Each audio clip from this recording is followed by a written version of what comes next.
anugerah yang dinantikan oleh banyak pasangan suami istri, calon ayah dan calon ibu. Banyak hal yang dilakukan untuk mendapatkan buah hati. Salah satunya dengan program bayi tabung atau IVF, in vitro fertilization. Tapi sebetulnya prosedur ini aman atau tidak ya? Saya akan berbincang dengan salah satu dokter SPOG yang spesialis menangani kasus-kasus kesuburan.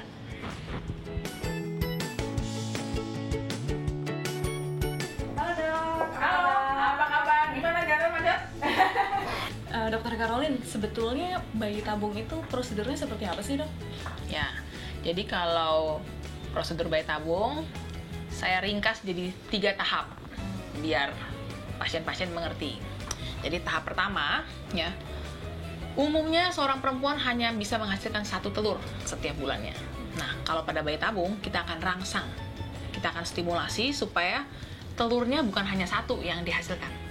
Ya, jadi si indung telur itu sebenarnya di dalam indung telur banyak telur. Tetapi setiap bulan secara alami harusnya hanya akan ada 1. Biasanya itu akan memakan waktu minimal 8 hari berturut-turut. Cara rangsangnya bagaimana, dok? Disuntik pasiennya. Disuntik, jarumnya kecil sih. Setiap hari tuh? Setiap hari. Setiap hari disuntik selama 8 hari berturut-turut minimal. Nah, tahap kedua ini adalah tahap petik telur. Pokoknya intinya telurnya si perempuan, si istri akan kita keluarkan dari tubuhnya. Kita kumpulkan di tabung, ya. Kemudian nanti pada hari yang sama di petik telur itu kita akan minta sperma suami untuk dikawinkan. Diharapkan berkembang, ya, diharapkan berkembang jadi embrio. Nah, kalau udah berkembang jadi embrio, baru kita masuk ke tahap 3, embrio transfer. Nah, jadi yang ditransfer itu adalah embrio. Yang ukurannya masih amat sangat kecil, tidak bisa dilihat kasat mata ya. Embrio ini artinya ketika dimasukin sudah pasti jadi hamil ya, Bu? Maksudnya sudah pasti jadi bayi.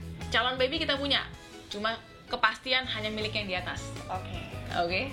Jadi angka keberhasilan bayi tabung tuh 40-50%. Apa aja sih yang harus disiapin, dok, supaya sukses?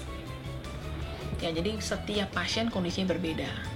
Kalau memang kita pada pemeriksaan awal kita temukan memang si ibu ini ada suatu penghalang untuk menjadi sukses, ya kita akan sarankan untuk sama si ibu nih, ibu ini di rahimnya misalnya ada miom, atau ibu di rahimnya ada polip, ya, atau ibu ada kista, ya, maka kita akan sarankan, Bu, saran saya dibersihkan dulu. Nah, dok, kalau untuk syarat-syaratnya apa aja sih, dok, supaya calon ibu dan calon bapak ini juga memasuki program ini tuh dengan kondisi yang optimum seperti itu, jadi meningkatkan kemungkinan sukses dari program ini? Ya, jadi kalau tanya syarat, ada syarat administratif, ada syarat klinis. Syarat administratif, 1, paling utama, paling penting adalah suami istri yang sah. Jadi harus pasangan suami istri yang sah. Jadi ya mungkin akan dimintain surat-surat keterangan ya. Sudah itu kita akan screening yang klinis yang tadi kita lihat. Misalnya tadi yang untuk menentukan meningkatkan angka keberhasilan kehamilan. Apakah ada penghalangnya? Misalnya apakah ibu ini ada polip, ada kista, ada miom yang menghalangi untuk meningkatkan keberhasilan kehamilan tersebut. Tapi kendala ini sebetulnya bukan cuma dari ibu dong, dok. Bisa juga dari calon bapak. Betul. Nah, kalau untuk suami tentu kita harus cek sperma. Apakah sang suami punya sperma? Jadi jangan sampai pas kita hari H yang tadi di langkah kedua kita mau kawinkan, kita mau pertemukan itu antara si telur dengan si sperma, ternyata sang suami nggak punya sperma. Seandainya memang si suami nggak punya sperma, terpaksa kita ada 1 langkah tambahan sebelum masuk ke bayi tabung, yaitu proses pencarian sperma untuk suami. Sebetulnya aman nggak sih mengambil program bayi tabung, dok, dan risikonya apa aja sih? Pada bayi tabung yang dikhawatirkan 1 cancer, ya. Cuma pada dasarnya sih cukup aman sih. Karena kenapa? Karena itu semua adalah di bawah pemantauan. Sebelum ambil program IVF, ada nggak, dok, pantangan-pantangan yang memang harus diambil oleh semua ibu? Ya pada dasarnya sih pantangan khusus tertentu sih nggak ada, Mbak. Cuma makan sehat, istirahat cukup, dan olahraga. Itu diharapkan akan meningkatkan kualitas dari telur dan sperma. Thank you, dok. Sama-sama. Udah ngobrol-ngobrol dan ini sekarang mulai tercerahkan. Jadi kita nggak takut lagi berpikir tentang program bayi tabung itu seperti apa. Ya. Permisi Bu.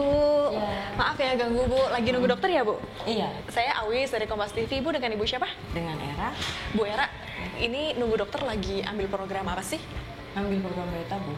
Bu, dulu nih sebelum memutuskan untuk ambil program IVF ya, pertimbangannya apa aja sih sampai akhirnya yuk deh kita ambil program ini? Nikahnya udah lama, belum dikasih keturunan, ya terus pikir cara terbaik yang memang memungkinkan dan kemungkinan untuk jadinya lebih cepat ya memang bayi tabung. Ada nggak sih pesan-pesan untuk mereka yang mempertimbangkan untuk ambil IVF, apa saja yang harus diperhatikan? Secepatnya periksa ke dokter kandungan yang pasti. Jadi jangan nunggu sampai bertahun-tahun. Jadi periksanya juga jangan istrinya doang. Suami istri itu karena kerjasama, kan nggak mungkin hamil kalau istrinya doang yang diperiksa. Iya. Yang pasti itu, terus juga siapin lahir batin. Jadi fisiknya juga disiapin, mentalnya juga disiapin. Karena segala sesuatunya kan bisa terjadi. Saudara, tadi saya sudah berbincang-bincang dengan dokter dan salah satu pasien. Ternyata prosedur bayi tabung bisa menjadi salah satu cara untuk mendapatkan keturunan. Nah, supaya aman gimana? Caranya dengan konsultasi yang tepat, persiapan yang matang, dan jangan lupa untuk selalu berdoa kepada Yang Maha